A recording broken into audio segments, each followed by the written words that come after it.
और बड़ी खबर एसआईआर से जुड़ी हुई। बिहार में एसआईआर पर सुप्रीम कोर्ट में आज भी सुनवाई जारी रहेगी। कल की सुनवाई में सुप्रीम कोर्ट ने कहा था कि सिटीजनशिप के लिए आधार फैसलाकुन सबूत नहीं है, इलेक्शन कमीशन तय करेगा दस्तावेज सही है या गलत। तो एसआईआर को लेकर सुप्रीम कोर्ट में कल भी सुनवाई हुई थी और आज भी सुनवाई जारी रहेगी। और ऐसे में तबसरा जो है सुप्रीम कोर्ट की तरफ से वो कई अहम सामने आए हैं। आपको बताते चले, सुप्रीम कोर्ट ने कहा है कि इलेक्शन कमीशन तय करेगा कि दस्तावेज सही है या गलत। तो एसआईआर को लेकर लगातार घमासान जारी है। तो दूसरी तरफ ये मामला सुप्रीम कोर्ट भी पहुंचा। सुप्रीम कोर्ट ने इस मामले की सुनवाई करते हुए कहा है कि जो इलेक्शन कमीशन है वो तय करेगा कि दस्तावेज सही है या गलत। तो ऐसे में देखना बेहद अहम होगा कि आज की सुनवाई में क्या कुछ निकलकर सामने आता है। बहरहाल एसआईआर पर सुप्रीम कोर्ट में आज भी सुनवाई जारी रहेगी। जो बिहार में एसआईआर का मुद्दा है वो लगातार सुर्खियों में है। कल की सुनवाई में सुप्रीम कोर्ट ने कहा था कि सिटीजनशिप के लिए आधार फैसलाकुन सबूत नहीं है, यानी आपकी सिटीजनशिप है या नहीं ये आधार से साबित हो जाए, ये सबूत नहीं है फैसलाकुन। और इलेक्शन कमीशन तय करेगा कि दस्तावेज सही है या गलत। ऐसे में देखना बेहद अहम होगा कि आज की सुनवाई में इस मामले को लेकर और क्या कुछ तबसरा किया जाता है और क्या दलीलें पेश की जाती हैं अर्जी गुजार की तरफ से। तो फिर बहरहाल सुप्रीम कोर्ट की तरफ से अहम तबसरा सामने आया है। सुप्रीम कोर्ट की तरफ से कहा गया है कि सिटीजनशिप के लिए आधार फैसलाकुन सबूत नहीं है और दस्तावेज सही है या गलत, इसको लेकर भी अहम तबसरा किया गया। इसको लेकर और ज्यादा जानकारी हासिल करते हैं हमारे नुमाइंदे अरविंद सिंह इस वक्त हमारे साथ जुड़ गए हैं। अरविंद, लगातार एसआईआर के मुद्दे पर सुप्रीम कोर्ट में सुनवाई जारी है और अहम तबसरा स्टेटमेंट सामने आया है। आज की सुनवाई में भी काफी अहम चीजें देखने को मिल सकती हैं। बिल्कुल, आज भी अहम सुनवाई होने की उम्मीद है। और कल सुप्रीम कोर्ट ने कई सवाल खड़े किए थे याचिकाकर्ताओं की दलील पर, और कुछ सवाल कोर्ट ने इलेक्शन कमीशन की तरफ किए थे। और कोर्ट ने यहाँ तक कहा था कि अगर याचिकाकर्ता इस बात के लिए कोर्ट को आश्वस्त कर देते हैं कि इस पूरी प्रक्रिया में गलत तरीके से इसको इस्तेमाल किया गया है, ये प्रक्रिया गैर कानूनी है, तो ऐसी सूरत में कोर्ट इसको रद्द भी कर सकता है। और अभी भी कोर्ट के पास ये विकल्प बचता है।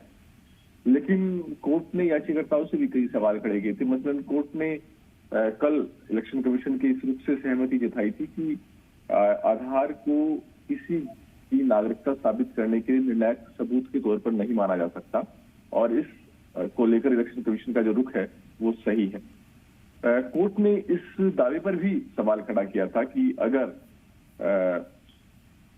एसआईआर की प्रक्रिया को अंजाम दिया गया है तो उसके चलते तकरीबन 1 करोड़ लोग वोटर लिस्ट से उनके नाम कट जाएंगे। कोर्ट का सवाल इस बात को लेकर के था कि जब 7.9 करोड़ जो मतदाता कुल हैं बिहार में, उनमें से तकरीबन 7.2 करोड़ लोग एसआईआर में शामिल हो चुके हैं, तो फिर 1 करोड़ के नाम कटने की बात कहां से आ गई। तो कोर्ट का सवाल इसको लेकर के भी था। और सुनवाई के दौरान कोर्ट ने इस दलील से भी सहमति जताई कि बिहार के लोगों के पास वो दस्तावेज नहीं होंगे जिनके आधार पर वो अपना नाम वोटर लिस्ट में शामिल कर पाए। कोर्ट का कहना था कि बिहार भी देश का एक हिस्सा है, और अगर बिहार में उन लोगों के पास दस्तावेज नहीं है तो फिर देश के किसी दूसरे हिस्से में भी नहीं होंगे। तो कहीं ना कहीं कोर्ट ने कल सवाल जवाब की क्रम में याचिकाकर्ताओं से कई कड़े सवाल पूछे। हालांकि कल की सारी जो कोर्ट की टिप्पणियां थी वो सिर्फ टिप्पणियां भर थी। कोर्ट ने कोई आदेश कल पास नहीं किया था।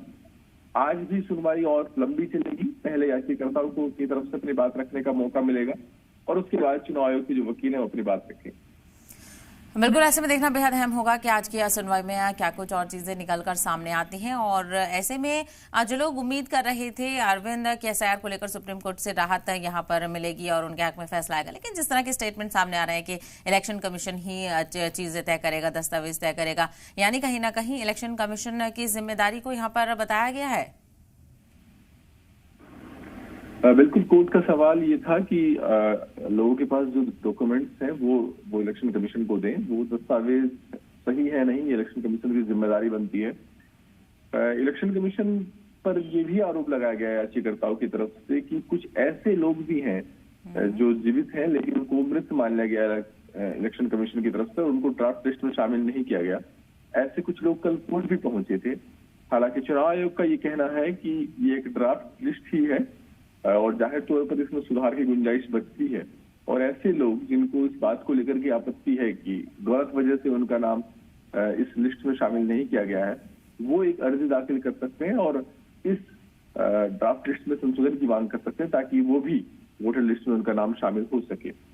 तो चुनाव आयोग का ये कहना था कि अभी भी गुंजाइश बचती है, और चूंकि ये शुरुआती ड्राफ्ट लिस्ट है तो इसमें कुछ गलतियां हो सकती हैं, लेकिन बजाय इसके कि हर एक केस को कोर्ट लाया जाए, इससे बेहतर विकल्प ये होगा कि इलेक्शन कमीशन की जानकारी में ये सारी चीजें दी जाए उस शख्स की तरफ से जिसको शिकायत है कि उसका नाम गलत तरीके से बिल्कुल इसके लिए पूरा वक्त दिया गया है, और ऐसे में देखना बेहद अहम होगा आगे इस मामले को लेकर और क्या कुछ चीजें निकलकर सामने आती हैं। बहुत शुक्रिया अरविंद इस सवाल से तफसील फराहम करने के लिए।